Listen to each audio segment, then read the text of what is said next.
Okay, can you guys hear me? All right, let's go ahead and get started. Good afternoon. Thanks for coming. I was looking at the talk schedule at this time, and there's Intro to C# and Intro to ASP+, and load balancing with App Center, and deployment and versioning. So we appreciate you coming. We actually do have some really interesting features in .NET in this area. So I'm sure it's not too much of a stretch to say that everybody in the room has experienced some of the current issues we have in this area today. Everybody's installed one application only to find some other application stops working for some strange reason. And most of us have spent an afternoon with regedit open, sitting, scribbling little pieces of GUIDs down on a piece of paper trying to figure out why some class won't start. So my name's Steve Pratschner. I work on the runtime team at Microsoft. And I have with me Keith Pleas, who has been consulting in our group for the last 6 months or so. And we'll spend the next hour talking about the investments we've made in .NET to start solving some of these problems. So we'll show you how to build an app that once you get it working and tested and deployed, you can force it to stay that way. So no other changes made by any other app can affect it. And that app, in many instances, to deploy it is just simply X-copying the files around and running them. So in terms of an agenda, I wanted to start by going back and talking about some of the specific problems we're trying to solve related to versioning and deployment in .NET. And then talk about just the basic features that we have to provide in order to solve those problems. So then if anybody went to any of the other infrastructure track talks this morning, any of Jim Miller's talks, you probably heard about assemblies. And this talk will spend a lot of time going into detail on assemblies, as they're the core building block that we use to solve these versioning problems.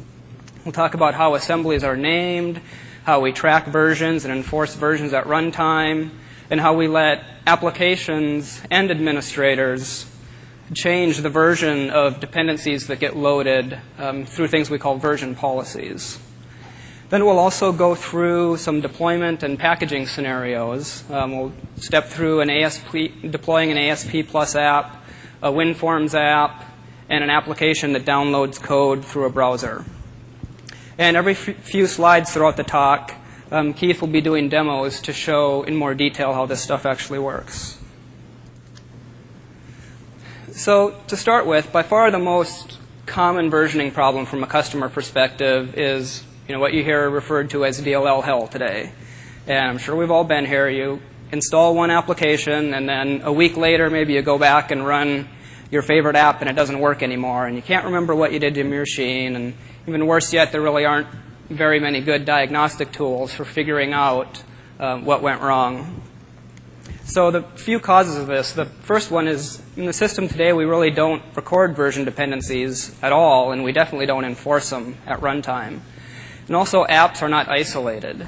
So changes made to the system on behalf of one app will typically affect another app, and that's just kind of by default how it works. And you have to kind of go out of your way to prevent that from happening, or to build an app that's really isolated. Another issue is that you're typically limited to only one version of an app or a component on the machine at the same time. Especially from a component point of view, this means you pretty much have to keep your code backward compatible forever. Otherwise, you'll break existing callers when you install new versions of your code. So in .NET, kind of the basis for our versioning story is what we call side-by-side, or the ability to install and run multiple versions of the component on the machine at the same time, and then allow callers to specify which version they want to run. Installing applications today is reasonably complicated. In addition to just copying files to the disk, there are typically numerous registry entries that have to be made as well. And the separation of the description from the code in the registry and the code itself makes a lot of things harder than they would have to be. It makes it pretty hard to just pick up an app and copy it around. Uninstall is definitely not predictable. You'd like to be able to just point at a directory in the file system, delete it, and the app is gone. You can't really do that today at all with any amount of predictability. Also, updating apps on the fly is difficult to do. This especially shows up in the web app scenario. It's really frustrating to have to keep stopping and starting your web service every time you copy a new version of your DLL up to the machine. For developers, it's just an annoyance, but on a production web server, it's pretty prohibitive. And the causes for a lot of these issues are that apps are not self-describing or self-contained. You've probably heard a lot about metadata and how we use it to describe types. We also use it to describe apps and building blocks of apps as well. So what do we have to provide to start solving some of these problems? I've alluded to a number of these already, but the first one is that apps must be self-describing. This removes our dependency on the registry and allows things like zero impact install, Xcopy deployment, that kind of stuff. Also, we have to record version dependencies between different components, and then even more importantly, at runtime, actually look at them and enforce them. And then once you get a configuration of your app that runs well, we have to remember that as kind of a last known good state. So you can always roll back to that in the case something stops working later on. I mentioned side-by-side. In .NET, we've actually taken this a step further than just supporting application components side-by-side, and that's that multiple versions of the .NET framework itself can run side-by-side on the machine at the same time. So in fact, you can run two different applications on top of two different versions of .NET on the same machine at the same time. And this clearly is a big win for administrators in the upgrade scenario. And finally, we have to make it really easy to build isolated applications so that you have control over what you put on the disk and what gets run for you. So as I mentioned, these assemblies are the core concept to understand in our versioning and deployment story. And we think of these as a logical DLL. They're the deployment unit for types and for resources. And they're self-describing through what we call a manifest, which is just additional metadata. So just as we describe types and their methods and parameters and all that sort of stuff through metadata, we also use metadata to describe the assemblies that the types are in. Assemblies, however, are much more than just about deployment. They are the fundamental unit of versioning, for example. So nothing smaller is versioned, not a module, not a class, a type, whatever. It's the assembly itself. And also, when you reuse code between applications, it's the assembly that's the unit of reuse. Assemblies also play a key role in the code access security story. As you author an assembly, you record the set of permissions that are required for that code to run. So you write code that accesses the file system, for example. You have to request file I/O permission in order for your code to work reasonably well.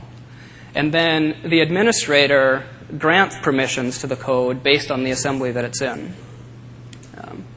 And finally, assemblies are core to the type loading and execution system. If you were at the type system talk right before this, Jim talked a lot about how assemblies form a visibility boundary for types and also how they act as the resolution scope for finding types. Okay, so what in detail is in an assembly manifest? The manifest is just additional metadata that describes the assembly.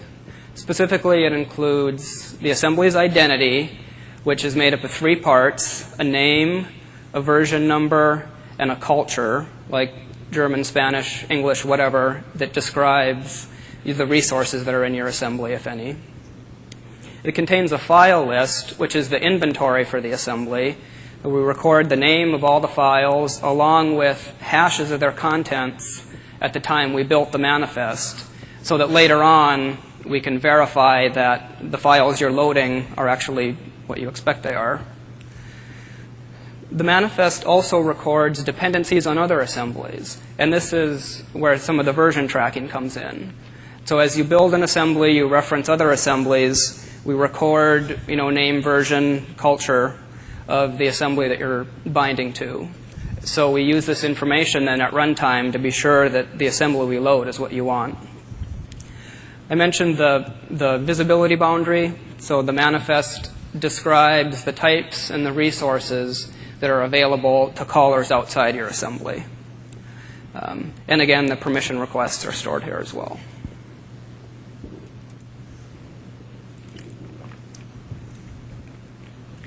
So up till now, we've talked about assemblies as mostly a logical, kind of fuzzy concept. So this slide often helps to make it, seem a little more concrete, as it shows how you physically can package the assemblies. So I think of assemblies as containing four things. There's the assembly metadata, or the manifest. There's the type metadata, the IL code that implements the types, and optionally some resources like strings or bitmaps or whatever. So in terms of packaging, you can group all four of these elements together in one file, like this first example, or you can spread them across a number of files. In the second example, the author has chosen to break out some utility code into a separate DLL and keep some picture file separate. So one reason you might want to do such a thing is if your code is being downloaded over the net, we just pull down files as you reference them. So if you know that you have little used utilities, you can kind of shove them off into another file for download efficiency. Okay, so the first demo, Keith will show a few SDK tools that we have that allow you to look at the metadata. We'll give you a feeling for what's stored in the metadata and how it's represented. Okay. So, why don't we switch over? Okay. Now the tools that I'm going to be showing, as he said, come with the SDK. And if you'll notice, I don't know if you've gotten your CD pack yet, but there's 6 or 8, I forget how many CDs in there. But CD1 has the SDK itself. It has some white papers, the hands-on labs or version of them that they're doing upstairs, and so on. So the SDK is somewhat like the Win32 platform SDKs that you've had in the past that have a subdirectory with tools in them and so on. When you install the SDK itself, which you can do all of this independently of installing the Visual Studio Tech Preview that also comes on there, you will by default end up with it under NGWS SDK, because of course that was the name a couple of weeks ago. And under bin are, where you'd expect to see a variety of tools, including one of them is IL-DASM. IL standing for Intermediate Language Disassembler. Well, more than just disassembling the code, this is a tool that you can use to look at the meta info, like he said, because these assemblies are this, self-describing, so you can use the tool to actually do it. Now, you could write your own tool like that. The information that's in there is certainly available programmatically, but you probably want to start with a tool that's already built. So to look at an assembly that's already out there, there are some samples that come with this particular session. Now, this isn't the CD itself. These are our copy of it, but you'll see this stuff is also on the PDC CD itself. So underneath this class, which is 3-215, we've got a calculator and a converter. And you'll see a little bit more about those guys later. But I'm just going to start with this calculator fellow here, which is a simple exe. Might as well go ahead and run it. And it's just a little WinForms app that has a couple of components behind it. So I'm going to quickly jump out to a command line and just do an IL-DASM. Better spell it right. And I'm going to use a /ADV switch. In fact, here's another thing. IL-DASM started as a command line utility, so if you do a /?, because I've reformatted it so you can see it, a few things are cut off here, but there are many, many command line options to IL-DASM. Okay, the one that you're going to be interested in is /ADV. That's why it's on the slide. I'm just going to hit a space bar, which is going to hit the OK button at the bottom here. So we'll come back and do an IL-DASM /ADV of calculator.exe. And you'll see under the View menu now, this is what the ADV gives you, is the ability to look at the meta info. This tool is kind of a Swiss Army knife. Everybody that's done something related to the runtime and the tools had their own little command tool, and all of these things kind of got combined into this tool. So things are kind of moving around in the UI. Anyway, right now for the pre-release, this stuff's all underneath the meta info. Now you can look at just the header itself. So if I do a View and then meta info and then show, the UI is a little bit challenged. You'll see that there are quite a few things in here. What we're going to be particularly interested in right now is what are called the assembly refs. So I'll kill that, come back, meta info, header to turn that off, view, meta info with nothing selected shows everything. I'll maximize this, and I can't change the font size, so it's probably a little hard to read in the back. But this is just basically blowing out all of that information. And we come down near the bottom, and we will see what are called assembly refs.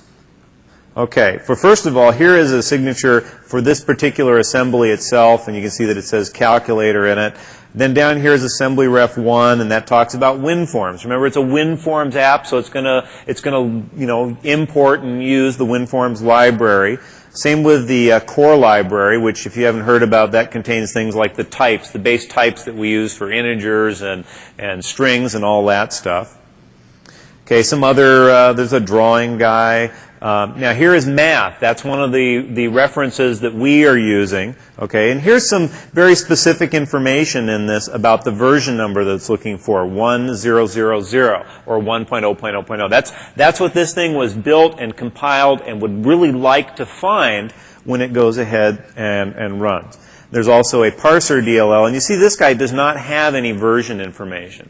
So what we've got is an exe that uses two different types of components. One that is private and no other app knows about, and we're going to keep kind of local to it, and one that might be potentially used by other applications, meaning could be a third-party thing, ComCuddle DLL, that kind of thing. We're going to head off in that area, and you'll see where this goes in a few minutes. Now, this is also kind of a grungy way of exploring this. It's a good way of looking at one particular assembly, but we want to trace some of the dependencies. So there's another tool that is actually with our samples. You'll see something called adepends. And I'm going to, actually I have it already running down here. And I believe the sample will actually have source code in the beta 1 time frame. Right now on the CD for the pre-release, it's just the exe. But the same guy we can use to look at, for example, calculator exe. And okay, there's some UI issues here. It comes in with a fully expanded view. But if we kind of collapse this down, we see, okay, here's calculator. Here is what's inside of it. That's the calculator exe, the parser DLL. Here's what it references, WinForms, Core Lib, and so on. And we can drill down into this, and we can see that WinForms itself, for example, and this, because it auto-expands, it's probably a little hard to see, but WinForms is going to be used Core Lib, System, Interop, and on and on. And so this is a tree view way of looking at an assembly and all of its dependencies and what's dependent on it. Okay, and again, that's in the along with the sample code for our particular talk.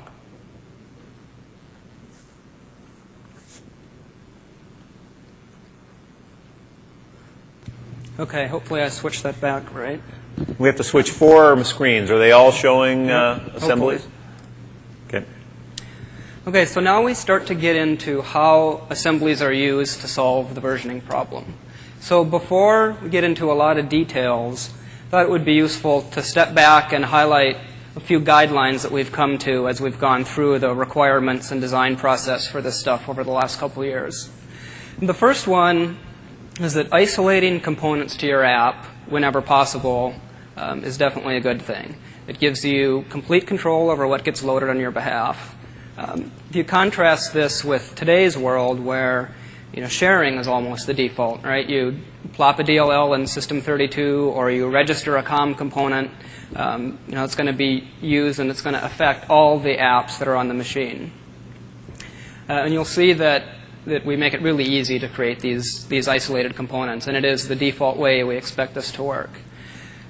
This trend actually started in Windows 2000. If you're familiar at all with the .local file, there's some support in there for isolating COM components and Win32 DLLs as well. Now, there are definitely going to be times, though, where you do need to share code between apps. Clearly, it wouldn't make sense for every app on the machine to carry a copy of system.winforms or some shared web form that was built by a control vendor. So we do have some additional requirements on shared components. We expect that sharing is going to have to be an explicit decision, for one thing. So for example, shared components should support side-by-side so that different apps can request different versions of them. And also, you've seen how we record all the version information that we then use at runtime to load components. But there are also definitely cases where either on an application basis or the administrator for the machine as a whole is going to want to change which assemblies get loaded on behalf of an application. So we need to provide that as well. So we've talked both about the need to author private assemblies and the need to share. So roughly speaking, we think of these as two kinds of assemblies almost. It's more just a conceptual distinction. There aren't really any physical differences in the way they're stored or loaded or anything. But we think of them as assemblies that are private only to your application or assemblies that are used by several applications on the machine. So this slide in particular talks about private assemblies. Now these have real simple naming requirements. As long as the name you give your assembly is unique within your application, that's probably fine. You're the only one that's ever going to be able to see it and load it anyway. Also, the private assemblies are always deployed to the directory structure that the app is in. So either that same directory or a subdirectory thereof. And we find these at runtime through a process we call probing, which is just simply a mapping from assembly identity to file name. So we take the name of the assembly in the reference, look for something with that name .dll. There are some more sophisticated rules where we'll look in subdirectories based on assembly name or based on culture for localization reasons and such things. Also, with private assemblies, we don't check versions, and version policies don't apply. The idea here is that you control what you put in your app directory, and we'll just load what's there for you. So we also have the notion of a shared assembly, or an assembly that could potentially be used by several applications on the machine. Now these definitely have more stringent naming requirements. For example, you need the ability to produce a globally unique name, right? Just like you did in COM with GUIDs. And also you want to, what we call, protect the name. And that is, if you're an ISV that releases a WinForms control, for example, under a certain name and a certain version, you want to prevent other authors, either intentionally or just by accident, from introducing a component that has the same name but a higher version, so that apps suddenly start picking up that new version. Shared assemblies are typically deployed to this area we call the global assembly store. There's some details on that on the next slide. It's not a requirement that things get deployed there, but there are definitely some advantages to doing so. You can also take these shared assemblies and privatize them to your app if, again, you want more control over what's loaded on your behalf. So just generally speaking, then, there are two places you can put your assembly so that we'll find them. One is in your app directory or a subdirectory thereof, and the other is in this global assembly store. I'm simplifying a little bit by ignoring the code download stuff for now, but in general it's the case. And with shared assemblies, this is where we do the version checking and where the version policies apply. Because again, if this is used by many apps on the machine, you need to be able to specify which version of it you want to load. So the global assembly store is a machine-wide store for shared assemblies. It's not required that you put shared assemblies in there, but there are some advantages to doing so. For example, it'll manage the side-by-side storage of your assemblies for you. So if you put version 1 of your assembly in and version 2 of your assembly in, it takes care of laying them out on disk so the files don't get overwritten and all that sort of thing. Assemblies in the assembly store do potentially have machine-wide impact. So this is also a place that, as an administrator, if you want to be sure that all apps on your machine pick up a certain bug fix or a certain version of some particular assembly, this is a key to getting that picked up. You deploy it to the assembly cache, and apps will potentially load it. We'll talk more about how you can force that to be the case in a second. Also, getting assemblies in and out of this assembly store requires an explicit admin action. They don't just float in there through caching and running apps and that sort of thing. So in the Visual Studio.NET and Whistler timeframe, the Windows installer, MSI engine will be enhanced to understand assemblies in the global assembly store. And there are also on the SDK a few tools that Keith will be demoing soon that you can use to install and uninstall assemblies. Okay, so at this point, I'll hand it back over to Keith for a demo of the assembly store. Okay, this one, there's not going to be too much to this. This is an administrator view of this. As he mentioned, as you go about the process of using a machine and installing these things, some of these assemblies are going to be private, which, that shouldn't be a big deal. What we may be concerned about are ones that are shared. So we're going to look at what's in what's called the Global Assembly Store. You may also see this referred to as the Global Assembly Cache in some of the documentation, or the GAC or something like that. And we're using the term Global Assembly Store because it's more, because a cache implies that there's some things going on like scavenging and so on, and that's not happening here. So anyway, the Global Assembly Store is located under WinNT subdirectory, and there's something just called assembly. And it actually launches a shell extension. So we are looking at the things that have been installed into the store, and we see a relatively kind of high-level view of it. It's got a name, version, a locale, which in this case is there aren't any, and originator. And we'll get into this originator, which kind of looks a little bit like a GUID. It's kind of a signature key hash thing. We'll look at that in a few more minutes. But just inside of this, we can see things. We can also see that we have, for example, this reverser component, and we have a version 1.0, a 2.0, and a 2.0.1.0. These are things that were actually installed here when I installed the samples that come with the SDK. So if I jump very quickly, which is why I started there, again, under the NGWS SDK, underneath the samples directory, you will see this samples exe. And when you execute that, it creates a bazillion things, well, quite a few samples.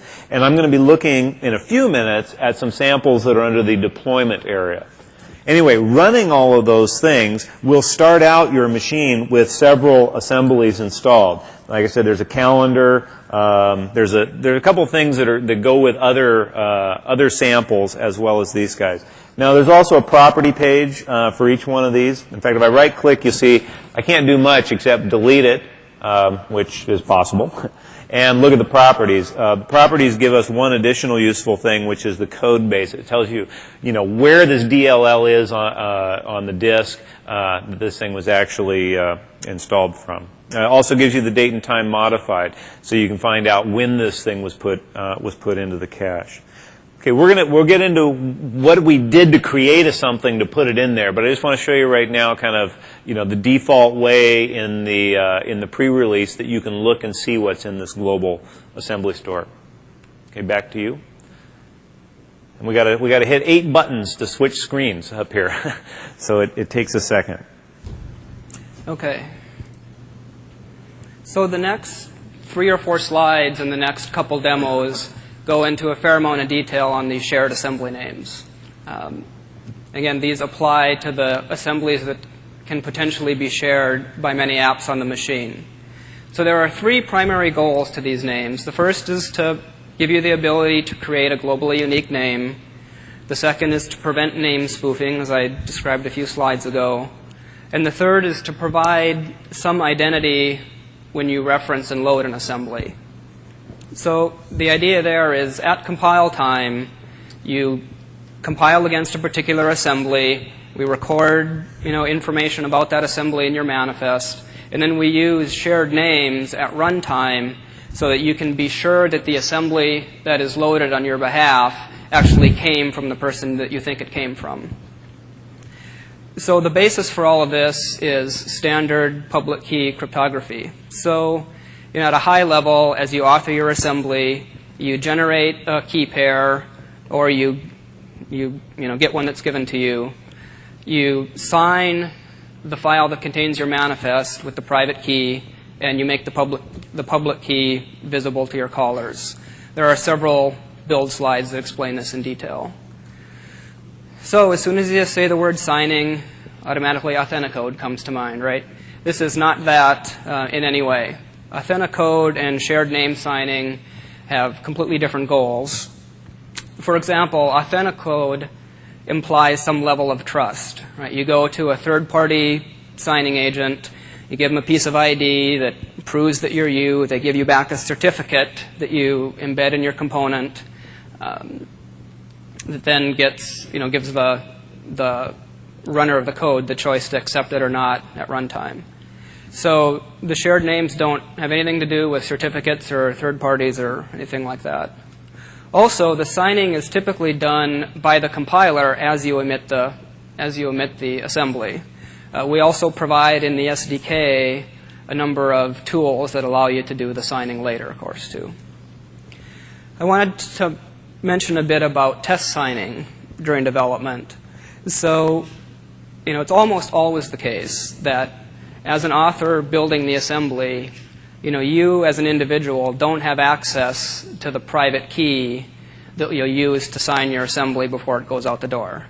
Like, in our development group at Microsoft, we definitely don't have access to this key. There's some hardware CSP off somewhere that stores this key that only a few people have access to. So we provide a couple different techniques to do, test signing or deferred signing during the development process, and then you run it through your signing agent and get it real signed at the end. So this slide steps through the compilation process and shows where the keys come from, where the signature is stored, where we store the keys in the metadata, etc. So the example here is that you have an assembly called main, say it's some executable, for example, referencing a library called mylib, which is another assembly. So the slide starts by building the library called mylib. So you start with a key pair, or at least the public portion of that key pair, and a bunch of source files, of course, and you feed it through a compiler.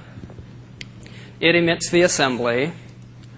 When it emits the manifest, it stores the public key that was used to give the assembly a shared name as part of the identity of the assembly. So when Keith showed the cache viewer, the column on the right was called originator, and it was a string of however many bytes. That was the public key used to give the assembly a shared name. So when the assembly has been emitted, we take the contents of the file containing the manifest and sign it. It's just a RSA signature, and store it in the PE file itself. I think the size of the signature is 128 bytes or something, so it's not a big thing.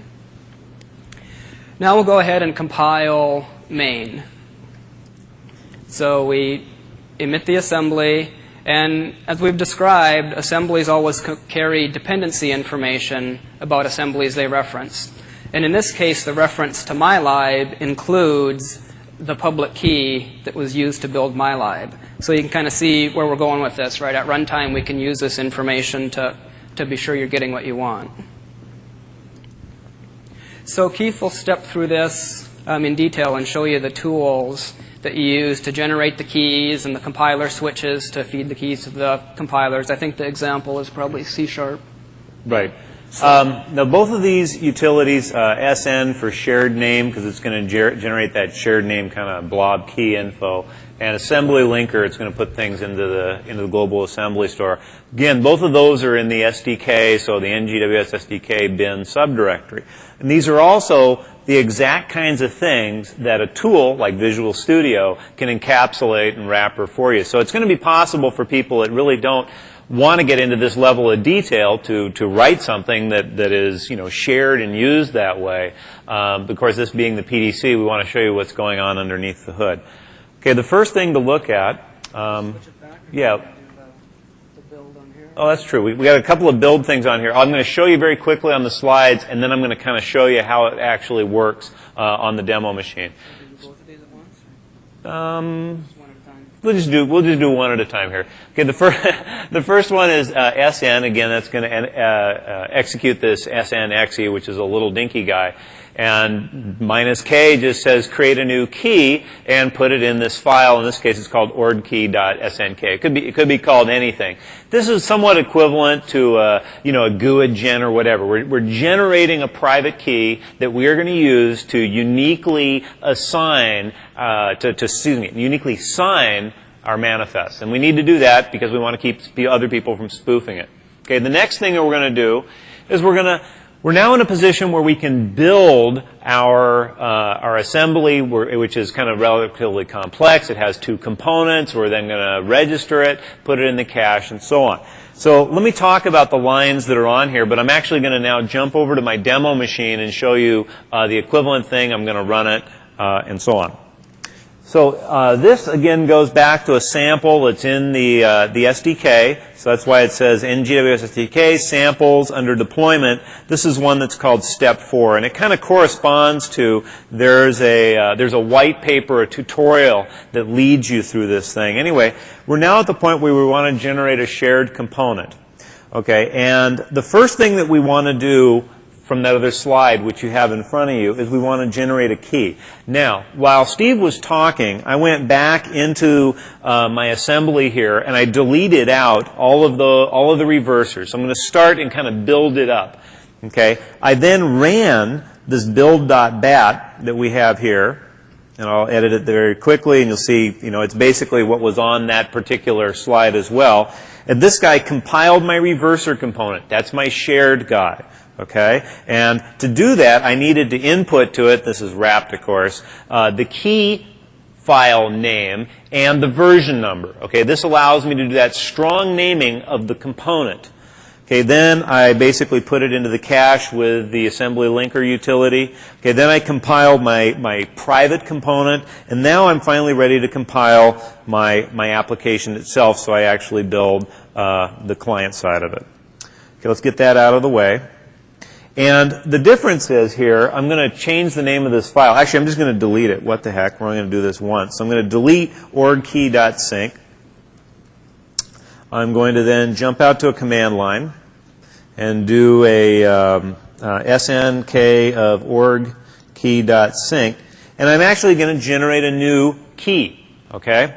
So when I run this build process again, okay, I'm going through the whole same thing, and it's going to put another version of this shared component in the global assembly store. So we go back to that utility, and we look at it, and we see, I signed this guy with a different key. It's different, okay? Its shared name is this long name, including the originator, so we know that this is a different component. This means that somebody else that doesn't have access to your private key cannot spoof you by signing something because they don't have the key. This also means that you want to keep track of your keys just like you would for any cryptographic procedure. Okay. It also means that if this thing was already in the cache, if this application were running and somebody installed this newer version, your application would actually pick up the first one, and the second one would not break you. Okay. We hit all the buttons and go back to the slides. Yeah, I think so. So you can see that as you build and release subsequent versions of your assembly, it's important, to use the same key every time. Like what we did in our group was, we have a signing authority, like probably most companies do. They generated a key pair for us. They put the private part in their CSP. They gave us the public key, which we check into our source tree, and everybody builds from that every time. Okay, so there are 2 things we have to do now at runtime to be sure that the shared names are giving you the benefits that we expect. The first is we have to verify the signature that was stored in our dependent assembly. So this is typically done when you install it into the global assembly store. We take the public key that was stored in the manifest, remember, and just verify the signature. And if it verifies, we know that the assembly hasn't been altered or tampered with in any way. So it guarantees the integrity of the assembly. And remember, we just signed the manifest, but the manifest itself included hashes of all its constituents. So So this guarantees that the entire assembly has remained intact.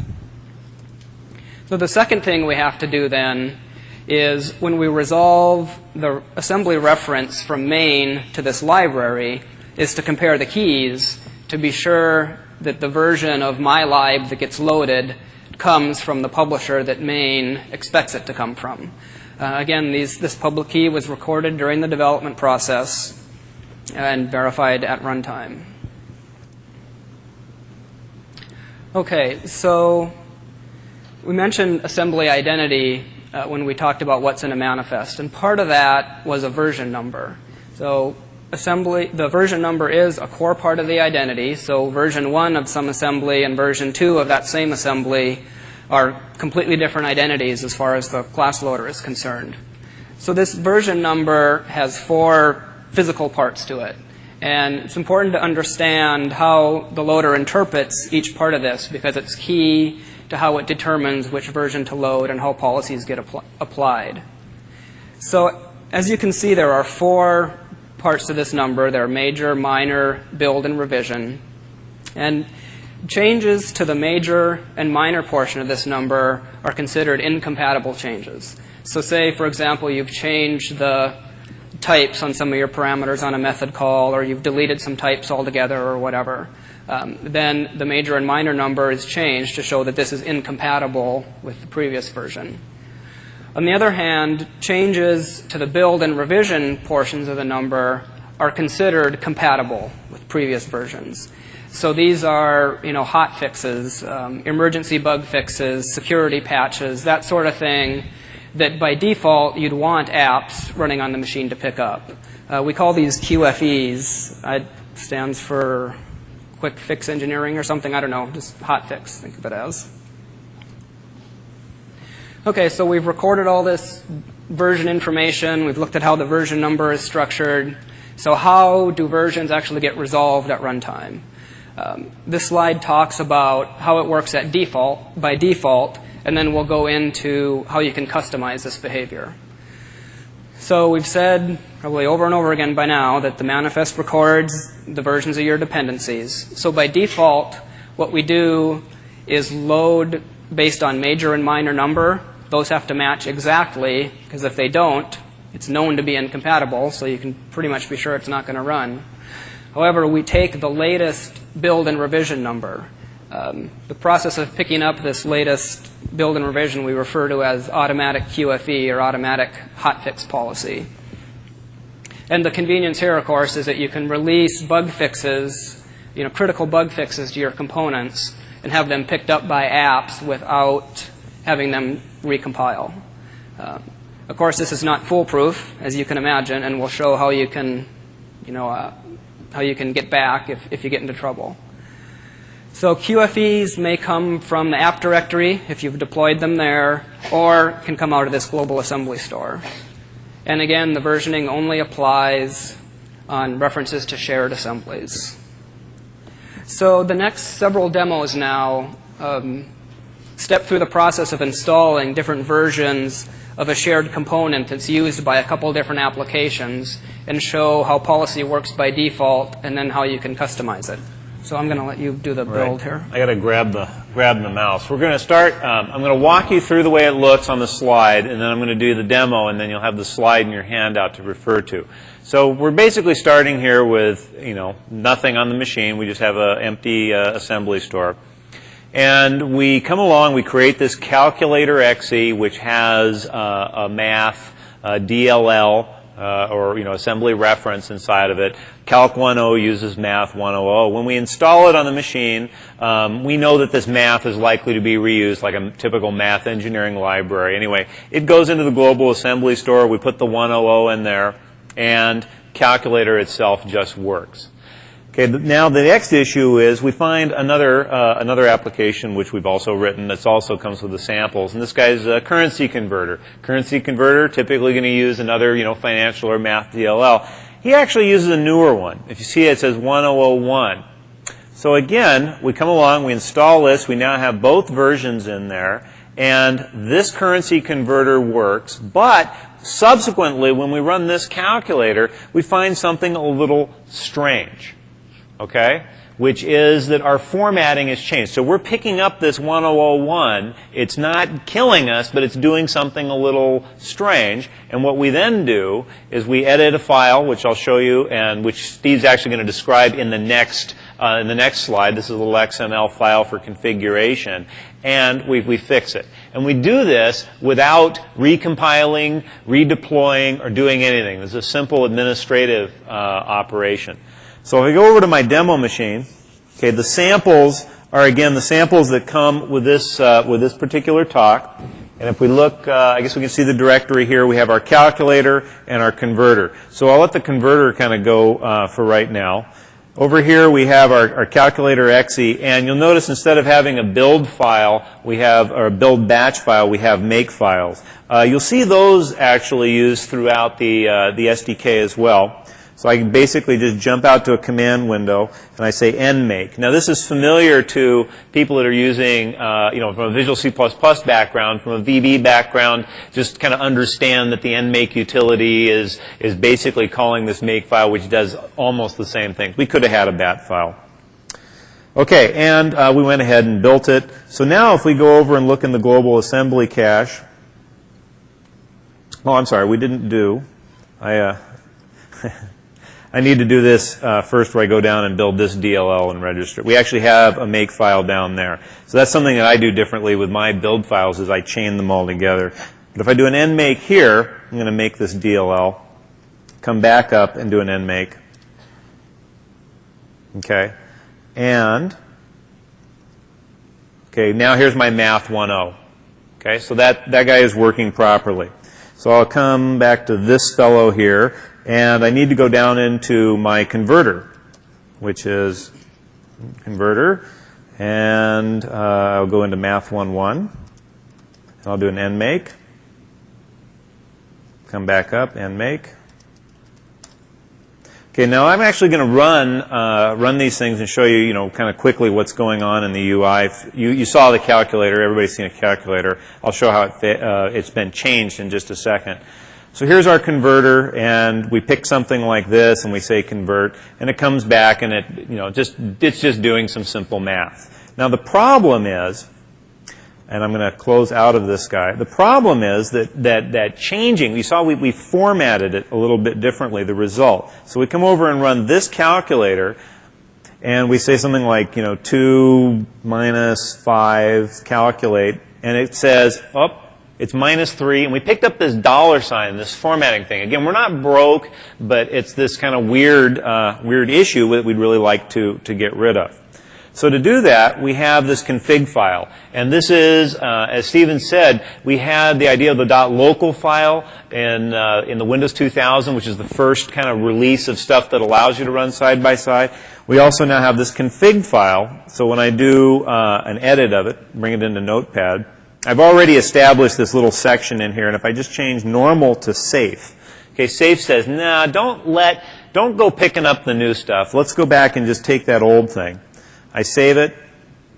Now when I run calculator, and I do a 2 minus 3, not a great operation, but it'll work, we see that we're just -1. So we've gone back. We're not using math 1001, no. Whichever one it is, we're using math 1.0, the one that we expected. So we'll get into this a little bit more in a minute. Steve's now going to talk about what this whole file is and what it's all about.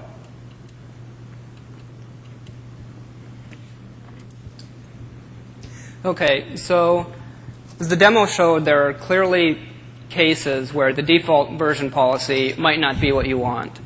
So we allow the versions that get loaded to be changed through these XML configuration files. And for versioning specifically, there are 2 such files. There's an application-specific policy file, so any changes made within that file apply only to the app. There's also a machine-wide, or what we call an administrator policy file, that the admin can use to affect all the apps on the machine. So say, for example, the administrator has determined that there's some security hole in some particular version of a common shared assembly, and they just want to be sure that nobody on the machine ever loads that, regardless of what the app says.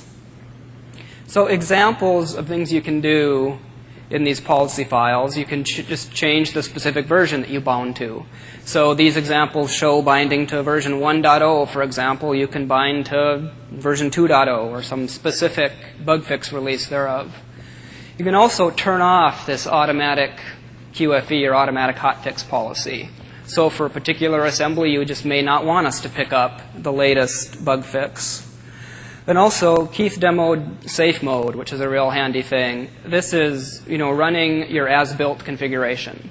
So presumably, when you built your app, you tested it and deployed it, it was built with a set of things that you know work together. And we save that information in case anything goes wrong. That's kind of your escape hatch. You can just say, forget all this other stuff. I'm just going back to what I know works. And that's what safe mode does. So this slide goes through the steps that we use to apply the different policies. It kind of shows how we find assemblies, how we apply the different policies. And it starts again with the same example that Keith's been showing. In Calculator's manifest, it has a reference to math version 1.0 with some public key, or what you'll sometimes hear called an originator. And this is running in some app domain within some process. So the first thing we do when we go to resolve that reference to math in this case is look to see if there's an application configuration file sitting in the directory with the app. And in this case there is, and it says that references to math made within this application should use version 2 instead of version 1. That's what the new version attribute on that binding policy tag means. So what we do in a sense is modify our original reference. We just combine the two together and act as if that's what the app requested in the first place. So the next thing we do is look for the dependent assembly in your application directory. And this was the probing that I referred to before. So we'll look to see if we can load version 2.0 out of your app directory. The next thing we'll do, regardless of whether we succeeded or failed when probing, is we'll look in the global assembly store for bug fix releases or anything that differs only by build and revision again. Again, this is part of the administrator's control of being able to affect what gets loaded. So at this point, we don't have any QFEs to version 2.0. So if we stop right here, that's the version we'd load. So the final step of policy is the administrator policy, and this is the overriding policy statement. So he says, for whatever reason, that he always wants 1.0.0.1 loaded. Again, maybe there was some bug fix in that other, or a security hole or whatever in that other version. So at that point, we go back and look in the assembly store and determine that it's 1.0.0.1 that we load. So Keith will now go and demonstrate more of this with the calculator example. Okay, similarly, I'm going to step through this because we're going to do a bunch of steps, and it's easier to see graphically and then maybe follow it. Okay, at this point, we're going to assume the calculator continues to run, right? We set safe mode. We're going to go and create additional stuff over with a converter, an additional shared component for the math, but that isn't going to affect calculator. So the first thing that we do is we assume somebody, maybe yet another third app, puts in a math 1002. Now that's great. Our currency converter automatically picks up 1002, and that works. Okay. Then somebody puts in 1003. And the problem with 1003, when we run, then, again, our currency converter, is that we've got a divide by zero error. Well, maybe this wasn't relevant for, the other program that was installing it, but because of our free-form nature and we allow something to divide by zero, we can trigger this error. So what we want to do is not just say, make it safe, let's go back to whatever we were compiled with, which is 101. We say, let's go back to our last known good, and then we make an additional change to this configuration file to support that. So what I'm going to do is now show how that works. So I've got two different versions of the DLL out here. So I've got my math 1.2, and I will do a command window and say nmake of this fellow. and I'll do up and then over to math 1.3 and say end make. And I shouldn't have done that. I already made a mistake. So let me bail out of this guy for a second. What I needed to do was actually run it with math 1002 so that we knew that it worked. So to do this, I'm gonna uninstall 1003. I'm gonna pretend this never happened, and I'll do that simply by saying I want to delete it. Okay. So now here I have my 10, which was originally used, my 11, which is the first one my converter used, and my 102. So let's go back over here, find our converter, and run it a second time so we verify that it indeed runs with 1002. And let's convert marks and say, 100 marks. And by the default rate, that's $47. Okay, so that runs fine with the 1002. Now we're going to have to kind of build and install the 1003, which I do with a command window, say end make. And then I exit out of it. And if we go back and look in our cache now, we'll see here's our 1003, and then we can again look in the properties and see that this one went in, just a few minutes ago on whatever time frame I'm on. Actually, that didn't match, so I'm not sure why the time was different. It has been, right? Now I come back and run the converter yet a third time. And I'm going to say, well, at this point, I'm going to do my own custom conversion or whatever, and I put in a rate and I do it incorrectly. And I didn't pick up the third. It's one of those things that, however many times you demo it, it's not picking up the divide by zero. Yep. Yep. 1003 is right there. Okay.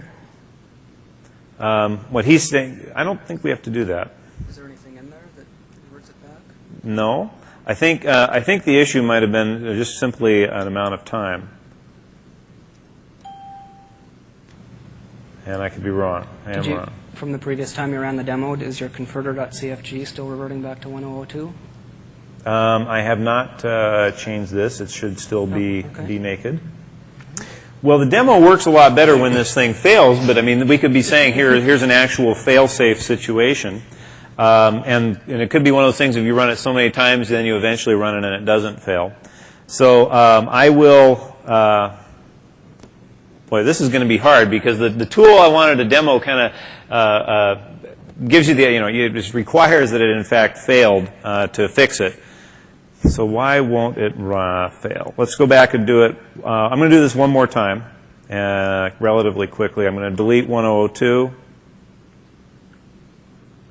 I am going to delete 1003. I'm going to go back and run my converter, and this will be the last time I try this whole thing, but 1001 works properly. We do our conversion. Okay. I'm now going to jump down here and do another end make of 1002. Exit out of it, run my converter. Okay, this guy should still continue to work, which it does. Back to 1003. Make this guy exit back out. In fact, let's go back and look in the cache. Yes, I have 103 back. And I will run converter exe again. And I really hope this fails. And it doesn't. Okay. Imagine that it failed. And we have some really great structured exceptionally handled code in there that catches this divide by zero and throws up an error. You'll just have to trust me on that one. And what I really want to show is not a utility that's going to ship with the beta, but it's more like where a tool vendor might go or an application vendor might go when they're creating an administrative support utility. So this guy is called RecWiz, an application recovery wizard, and that is interesting. This doesn't have all of these guys either. Okay, what would happen? This is also not going to work because it doesn't have my other ones in it. Okay, what would normally happen here is a user doesn't really know what's going on, but they know that they ran the app on a certain date and time, and they ran it And it worked. Okay, and then they installed something else, we don't know what. Now they run it again today and it doesn't work. What this utility would do if my things were actually operating properly is go out and trace through and to say what is the difference between both of these. And in fact, I think, actually this might show it. I picked the wrong one. This one would say that on the first time this guy worked, and on the second time it didn't. And I really am looking for my converters there, but they are not showing up. It's not going to work. Okay. When it rains, it pours. Okay. What you would see here is simply some text that would allow you to go and cut and paste in to this config file. The config file is in fact the same one that we have back here for our converter, which is our converter config. Now fortunately, when we did run through this whole thing earlier and we set up the slide itself does have this text on it. So let's switch back to the slides, which you have in front of you. And the point of running this utility was it said, you know, you can go back to specifically this last known good version. And the last known good version for us, now the user didn't know this, but they knew that when they ran it last, we were using math 1002. So it says, okay, cut and paste this code into the config file, and now, instead of doing the magic hammer or going back to whatever version you were compiled with, you will pick up the last known good QFE revision. Okay.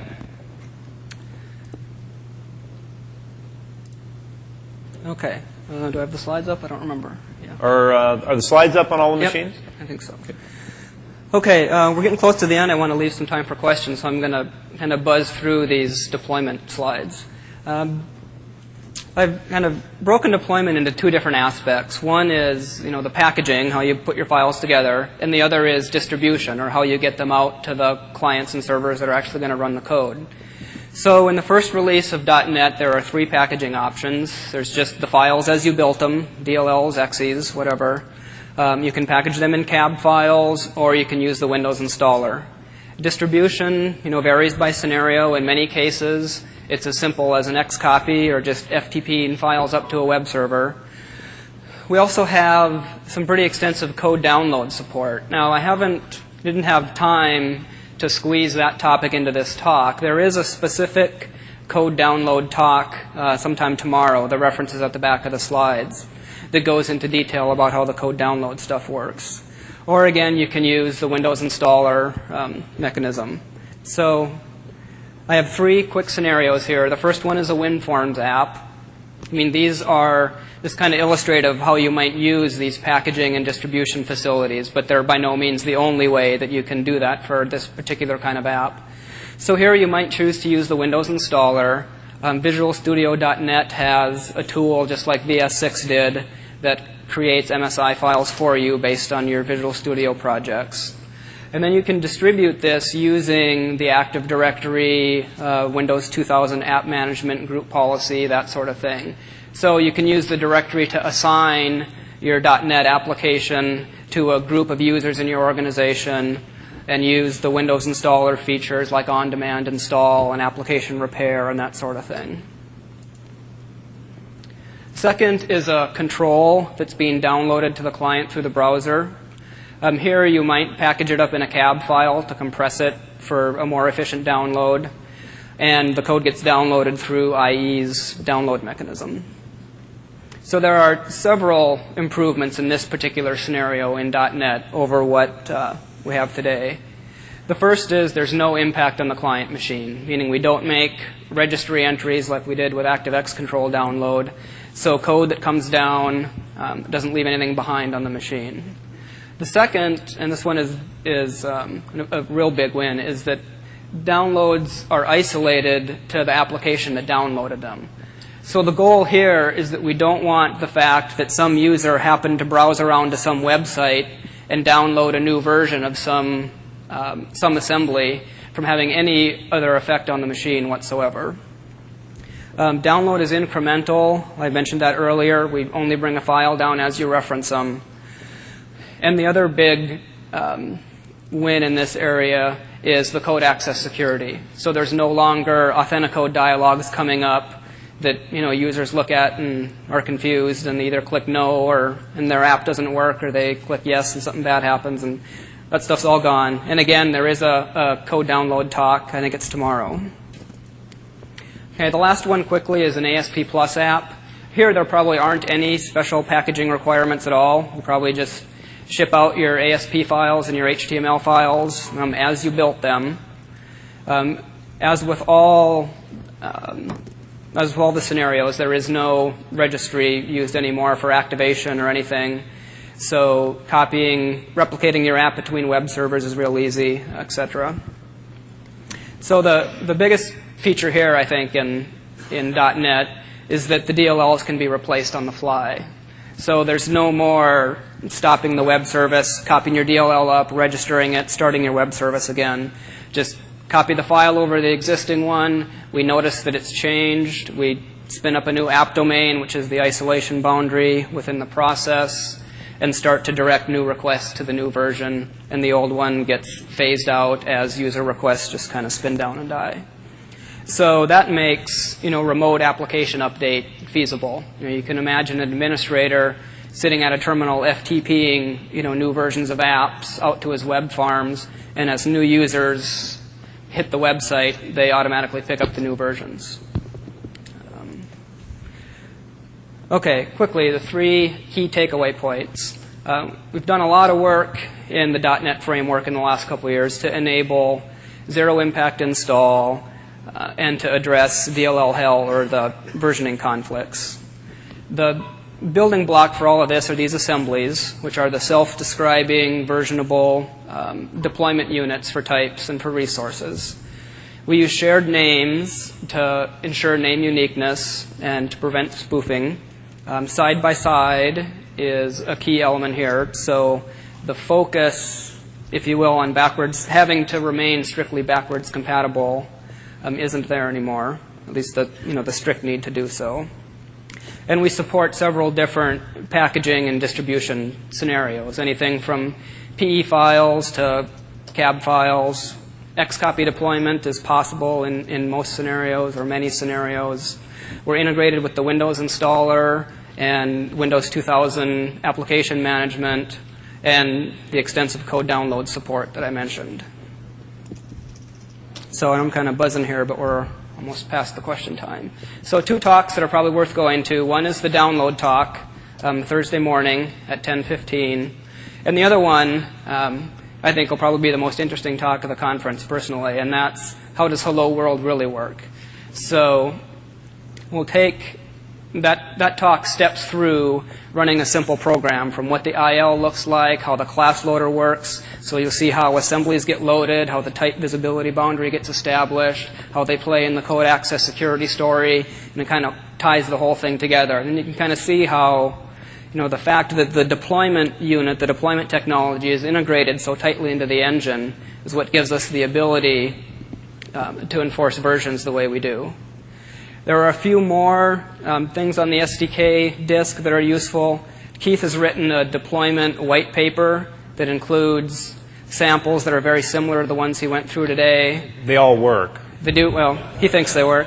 And the and the documentation for the shared name utility, which we use to generate and manage key pairs, and the A-link documentation for the assembly linker.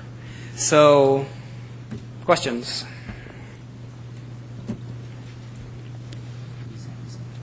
We want to ask you, if you do want to ask a question, to step to a microphone so they can record it for taping. Go ahead. Hi. I have 2 questions.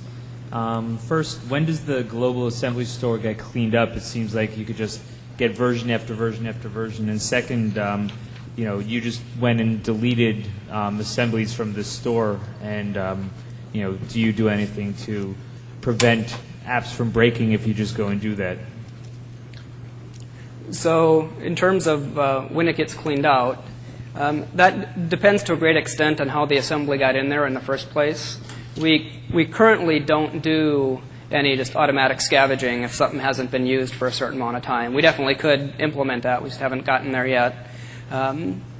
If the assembly was put in there through the Windows installer, then it's hooked into all of the Windows installer reference counting stuff so that, when Windows installer decides there's nobody else using it, then it'll pull it out, as it does an uninstall or whatever. In terms of users deleting things, the tools that Keith showed are, considered, developer or SDK tools, right? We wouldn't imagine that sort of thing ending up on a user's desktop where they could automatically delete things. However, if such a thing does happen and your app stops working, we do have the configuration file ability to go back and get it working again. So, over here.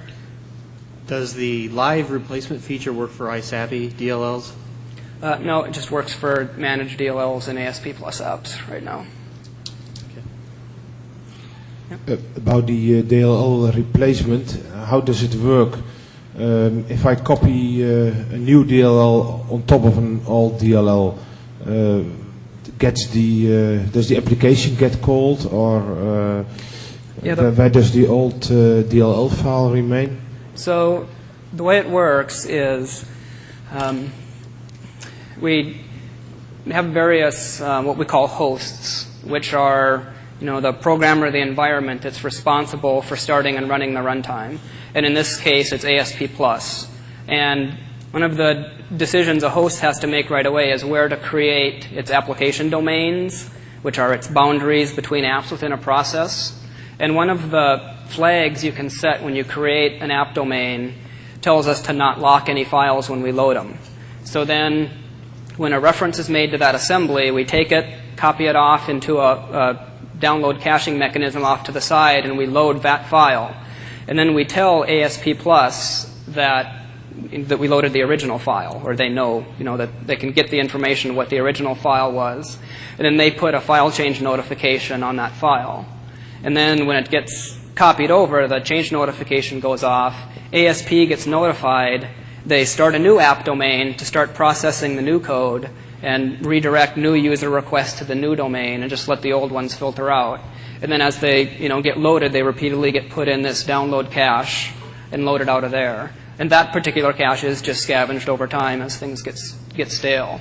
So the key to all this is the app domain isolation that we have and the ability for the host to control kind of where those boundaries lie and to tell us not to lock the files. That's very clear. Thanks. Thanks. Yes. Is there any way of adding custom fields in the assemblies and making sure they run at the runtime? You mean like extending the metadata, do you mean? Yeah. Attributes.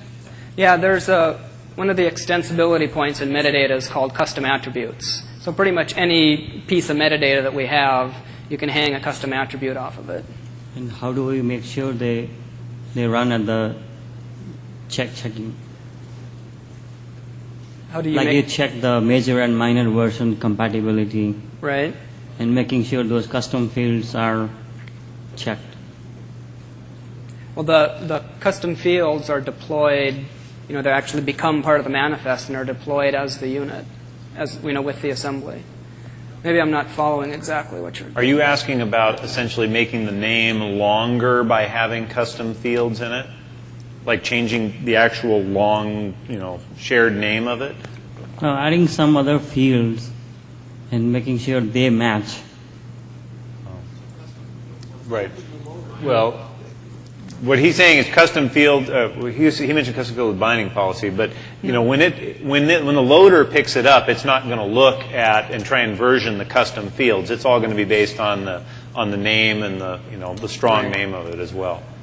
Does that make sense?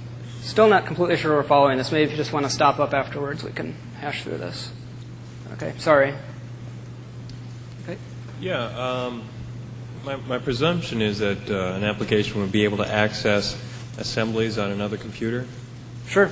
And in that case, how would the version control be managed? I mean, I think most of your examples talked about applications within a single box, within a single generally assembly store. Right. Yeah, it depends on whether you're referencing an assembly on another machine that you want to download, or whether you're making a remote call.